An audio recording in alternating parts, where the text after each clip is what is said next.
Good afternoon, Phoenix. It is great to be with you, everybody here today. Was just in California on my way to Texas and decided, hey, let's stop by and see the fine folks of Arizona. Great to be with you today. And always, again, like I said, always great to visit your fine state. You know, in a recent survey, 74% of Americans believe America is headed in the wrong direction. 74%. That's alarming. Tonight, I want to talk, this afternoon, I want to talk to you about restoring the American dream. This is something that's very, very special to me. You know, when I was growing up, we had a great president, a president by the name of Ronald Reagan. In his 8 years in the White House, President Reagan brought about a sense of pride in our nation. He brought back a sense of patriotism that this country needed badly. Now let's flash back to the 1980s.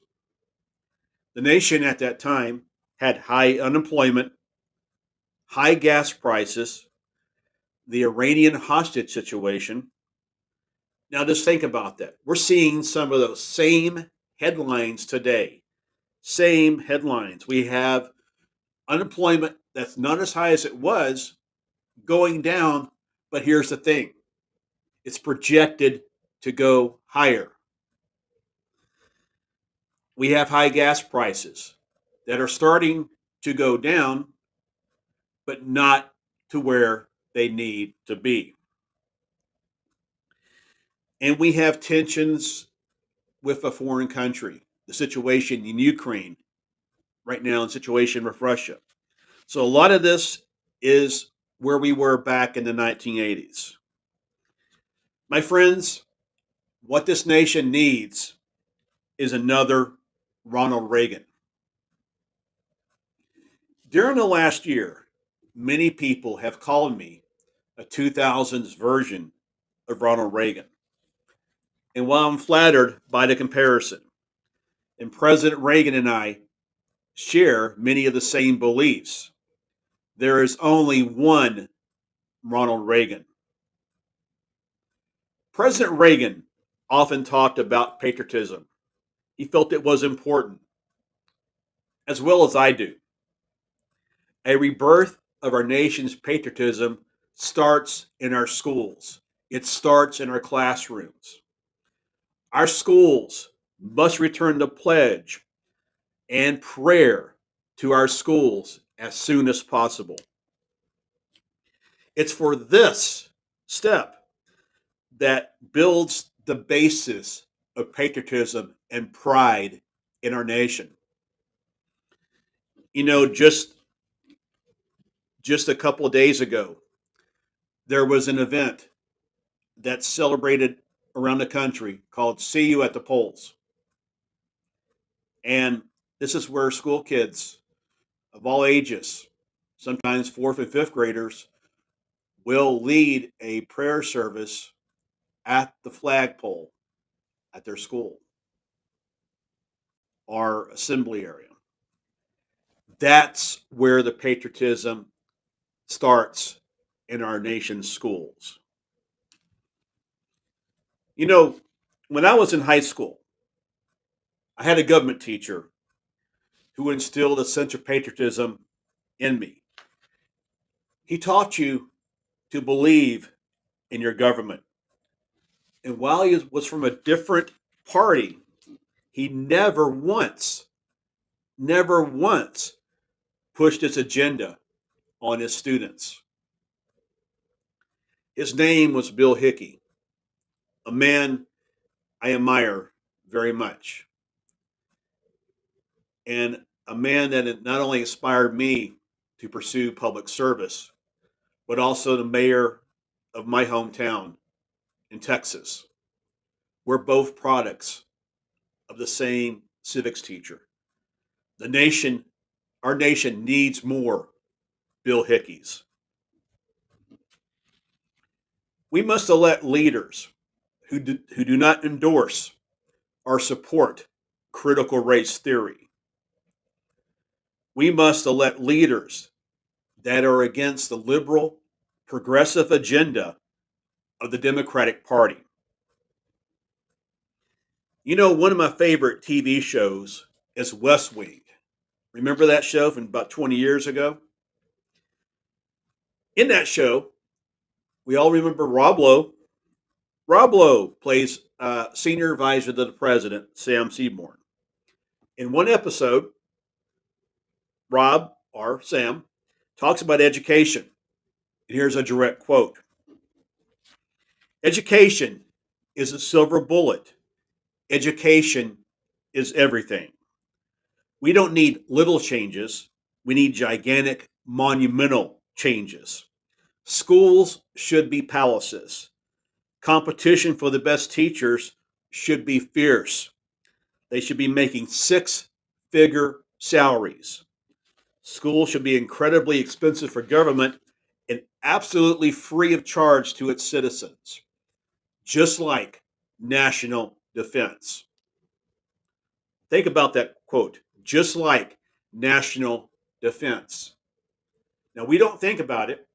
We think national defense is weapons and airplanes and soldiers and all that. But our national defense begins in our classrooms. It's for the, the students, the young children in our classrooms. They are our future leaders. They are our future astronauts. They are our future scientists. They are the ones that will, God forbid we have this ever happen again, that will be the ones that will find the cure for the next pandemic. They are our future. We must spend as much money as national defense on schools because schools are our national defense.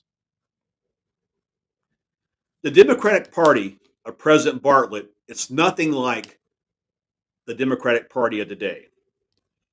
You look at that show and you see two different Democratic parties. Today's party is endorsing a far left wing agenda, something this nation does not need. When it comes to government spending, the Democrats want more government and entitlements. I myself, just like President Reagan, I'm for less government and an end to social welfare. During the past 2 years, our nation has experienced a pandemic not seen in many years. In fact, since the Spanish flu, many government assistance programs were put in place. They needed to be at the time. We had a pandemic that was paralyzed our economy, paralyzed our nation. But now, 2 years later, we have vaccines.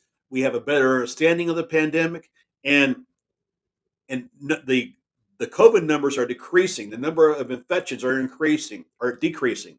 Hospitalizations are decreasing. It's time for us to go back to work. 2 years. And look what progress has been done in the 2 years. Again, it's time for us to go back to work.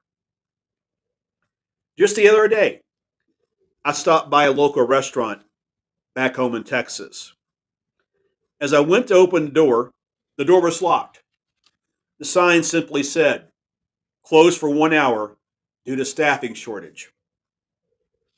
My friends, there are over 10.2 million jobs available in this country.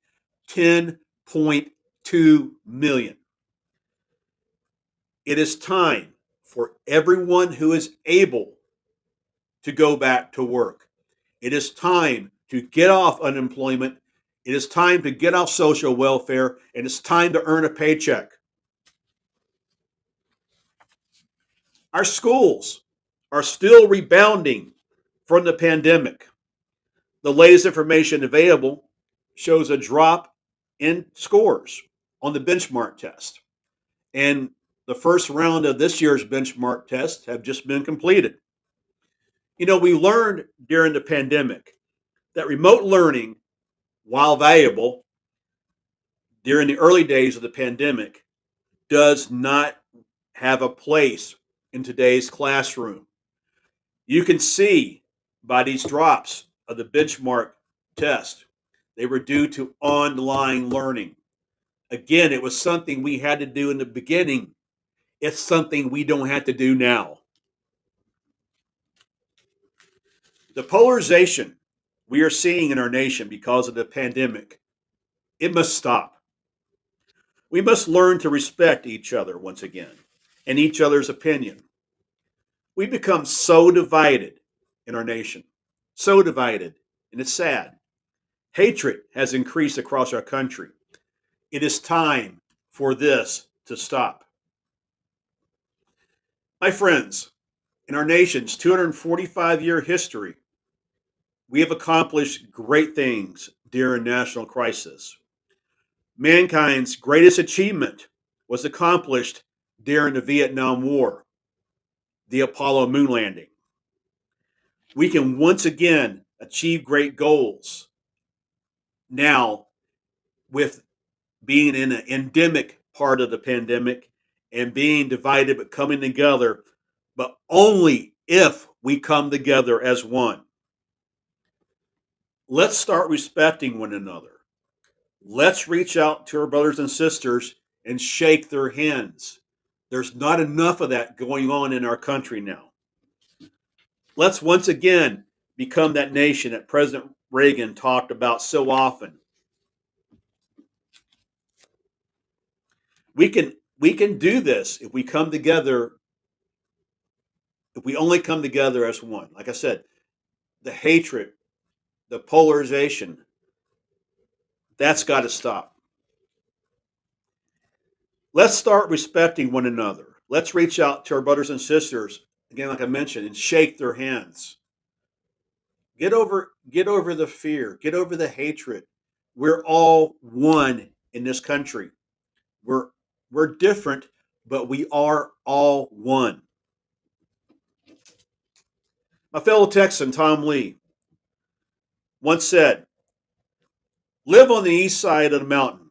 It's the sunrise side, not the sunset side. It's the side to see the day coming, not to see the day that has gone. My friends, I agree with Tom. I want to live on the sunrise side of the mountain. I want to see what is coming toward this nation. I don't want to see what is in the past. What is in the past has passed us. It is time to look forward to the future. Let's once again become that nation that President Reagan talked about so often, that shining city on a hill. In Matthew 5, verse 14, Matthew says, you are the light of the world, like a city on a hilltop that cannot be hidden. My friends, in the word of Scripture, let us become what Matthew called the city on a hilltop that cannot be hidden. And we can do this. We can do this if we stop the polarization, if we stop the fighting, if we shake our brothers and sisters' hand and become together as one. One as citizens of the United States of America. May God bless you. May God bless our troops. And may God bless the United States of America. Thank you all very much.